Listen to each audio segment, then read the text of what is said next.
Hello everyone, it's Ross here, and welcome back to the Basement Fantasy Model Railway. So today I'll be doing an unboxing of a purchase I made on eBay, and there's times I still cringe on eBay purchases. Now, I'm not going to say what it is, outside that it is a train set, but which one, I'll let you guys wait and see. So without further ado, I'm going to unbox this, set it up on the track, finish plugging in the power supply for the track, and see it roll around. So here's the package, and I'm surprised eBay even have boxes like this. I just hope it got here all in one piece and wasn't damaged during transit. I guess we'll start down here.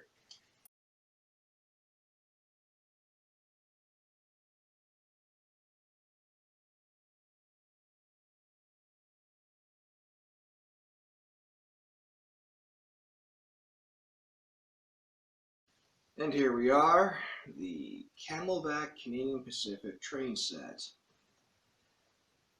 So far everything looks good. I don't see any significant damage. I better cut this coloring on the front plastic. On the inside I can see it's yellowed a little bit. However, on the back we do have some damage, which isn't that great. Because what I want to do is, like on the other box sets as well, is I want to keep this bit, because that explains all the history in English. There's the Francais version. Now I believe this model also has a smoke unit. So I'll take this out of the box, get it set up, and I will do a brief explanation of what it comes with and the story behind it. What am I doing? I stated this was going to be an unboxing video. So I might as well unbox it, put it on the track, and then give the history of this written off the back. So I've already struggled to get this open because there's just so much glue on the lips. And just fold over for me, thank you. Sorry about my voice, it's a little dry right now. Just stick this over like so. I do wonder if there's anything underneath. Nope, nothing. So we have our smoke fluid. This one's actually in a package bottle, where the other one was a plastic bottle with a cap. We do have a Mahano power supply pack. This is DC, CC, I guess whatever, track parallel. So that's an older one. President's choice markings, cables, wire hookups. Now, one thing I did read in the instruction manual here is that, of course, the caution says melting the smokestack will occur if there's insufficient fluid. However, they did a great little design change on this one. They put the on-off switch right in the front. Fingers in the way. Right on the front there, so I wonder how that's going to look. So to start, let's give me the bottom of the camera. Let's get the little wood stack out. That's actually real wood. That is not plastic.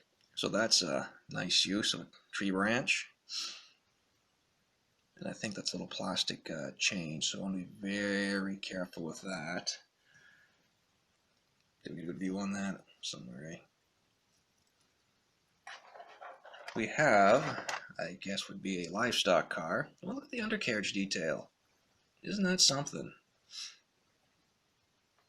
And it's got sliding doors. Oh, it's got 2 levels inside, so it must be like a chicken car.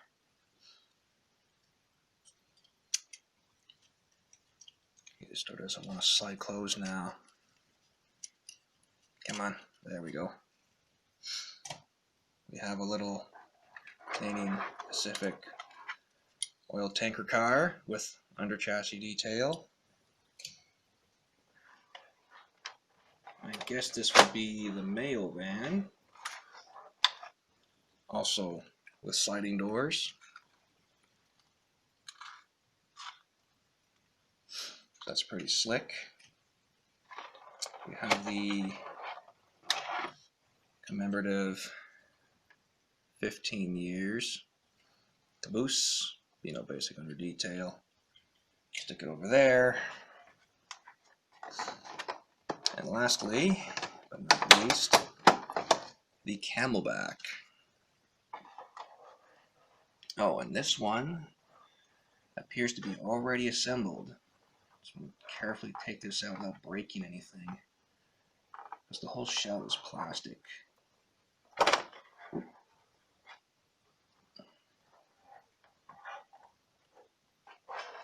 There we go.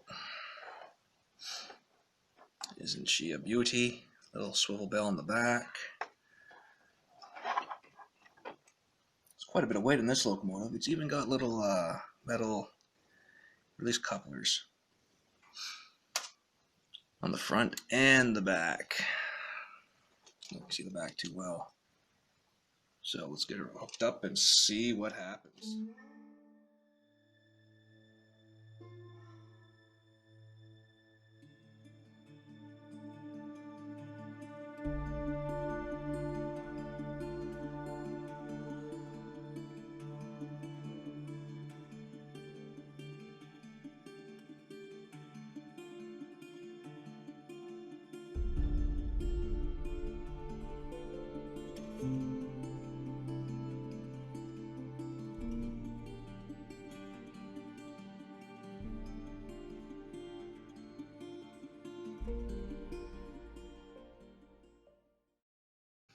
Well, I hope everybody there enjoyed the history lesson. I'm just going to briefly go over the attributes of the locomotive now. And according to manufacturer's notes, the switch in the front, it takes a flat tip screwdriver, and it's currently in the off position. I'm not going to run smoke in this, I'm just going to leave it off. However, I'm going to read over the attributes really quick here. Set the camera down this way. Actually, maybe I'll get it more eye level without breaking the spine on it again. There we go. Pick up the light when I start it. Now, the attributes here, the engine weighs 9.3 ounces or 264 grams. The power pickup is from the locomotive and tender. It's a function smoke generator, which again I'm leaving off, and it comes default in the off position. We have heavy duty can motor in it. Pardon my English here, boys and girls. Intricate match smooth running gear transmission.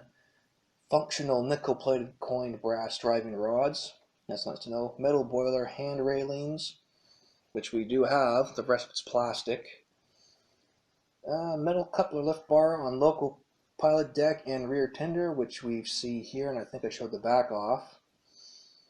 A gold-colored die-cast metal alloy bell. So this one's not a carat-plated bell, as the last ones on the sets were advertising. The rest of the lettering, the front letter are all scratched out in the box, but we have I believe it's a Talgo mounted coupler on tender, which might be that in there. We have pinstripe driving wheel spokes, which I can see. I think they're also made of metal. Authentically detailed, painted, and lettered with unique collector's quality markings. It is really nice and sharp.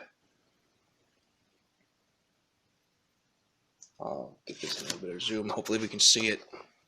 So besides the running number, we have a little running number on the light and the little boiler dome. It says CPR, so Canadian Pacific Railway. I'm just going to reposition this to get this in closer. Again, I do apologize about the lighting. Like, I got two lights up here. I got natural light coming in the windows in the basement, and it's still a little dark.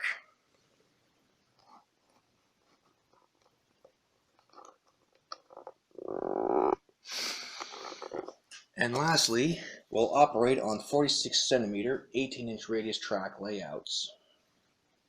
So, I got power to the track, got power to the engine, power to my controller. Let's do this, and I set it all backwards. One thing I didn't do is I didn't hook up the running rods, so I'm just going to let it run. Actually, hang on a sec. Okay, let's get back on track here. I just ran upstairs to grab the light oil. I figured might as well oil it up. Oops, bumped money off the table. So let's give her a bit of power. And those front drive wheels were a little bit of a pain to get into the oil. Oh, there's the light coming on. Nice little orange light.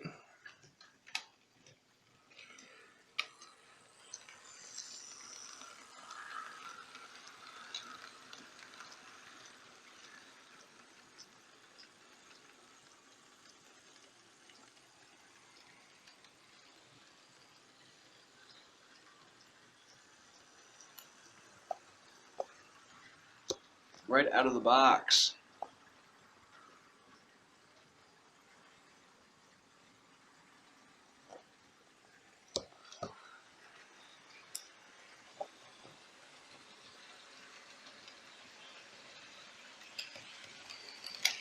So in the camera it comes up as a white light, but it's actually yellow here in person. And because my table section here is 6 feet long, currently for doing these little videos on, I have to stand on the side here to keep this part of the track elevated to keep things from flipping off and hitting the floor.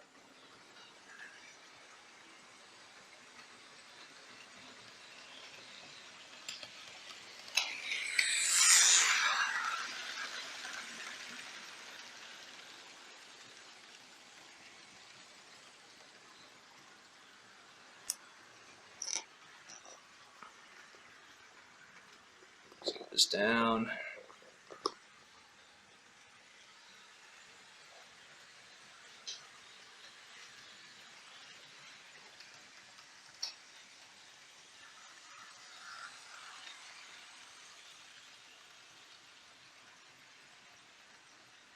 So it's not a bad little set, really. It looks good, sounds good. What I should do though is disconnect the cargo and just let it run in for a little bit.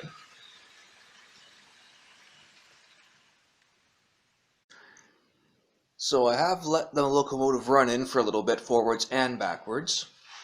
Now I'm going to test the crawl speed, and I kind of wish I had my good tripod so I can get it in the better lighting shot. So again, I do apologize. Let's see how our forward crawl looks. Well, a little bit more. That's not bad. Pretty smooth.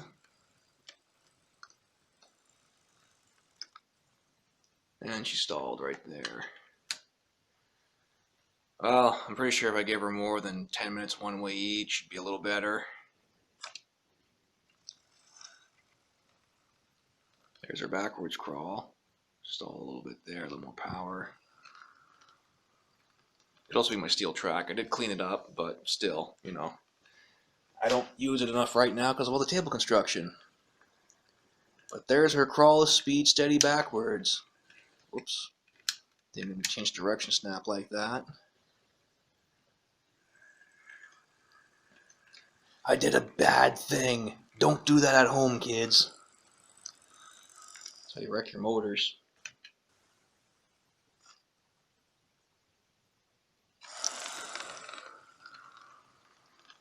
And there she goes.